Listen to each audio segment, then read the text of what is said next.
মঙ্গলবার বিকালে ঠাকুরগাঁওয়ে ঐক্য ও সম্প্রীতির জনসভায় যোগ দেন বিএনপির মহাসচিব মির্জা ফখরুল ইসলাম আলমগীর। আওয়ামী লীগ সরকারের ১৫ বছরের শাসনকালে বিএনপির নেতাকর্মীদের উপর ঘটা অত্যাচারের কথা তুলে ধরে সাবেক সরকার প্রধানের বিচার দাবি করেন মির্জা ফখরুল।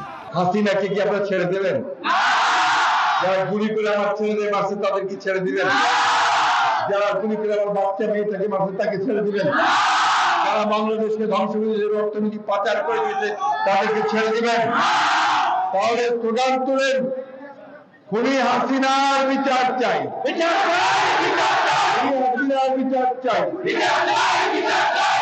এর আগে নীলফামারী সৈয়দপুরের স্মৃতি অম্লান চত্বরে পথসভায় মির্জা ফখরুল হিন্দু সম্প্রদায়ের উপর কোনো ধরনের হামলা হলে নেতাকর্মীদের প্রতিহত করার আহ্বান জানান।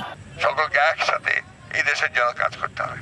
এদিকে বিগত সরকারের আমলে ঘটে যাওয়া গণহত্যার বিষয়ে নিরপেক্ষ ও গ্রহণযোগ্য তদন্ত চেয়ে বাংলাদেশের জাতিসংঘ আবাসিক প্রতিনিধির কাছে চিঠি দিয়েছে বিএনপি। গুলশানে সংস্থাটির আবাসিক প্রতিনিধি গুয়েন লুইসের কাছে এই চিঠি হস্তান্তর করে দলটির প্রতিনিধি দল। আন্তর্জাতিক মানে নিরপেক্ষ স্বচ্ছ একটি তদন্তের প্রয়োজন আছে। এটার অর্থ এই নয় যে দেশের মধ্যে যে আইনি ব্যবস্থা সেটা তো এটার সাথে কোনো সাংঘর্ষিক কিছু নাই।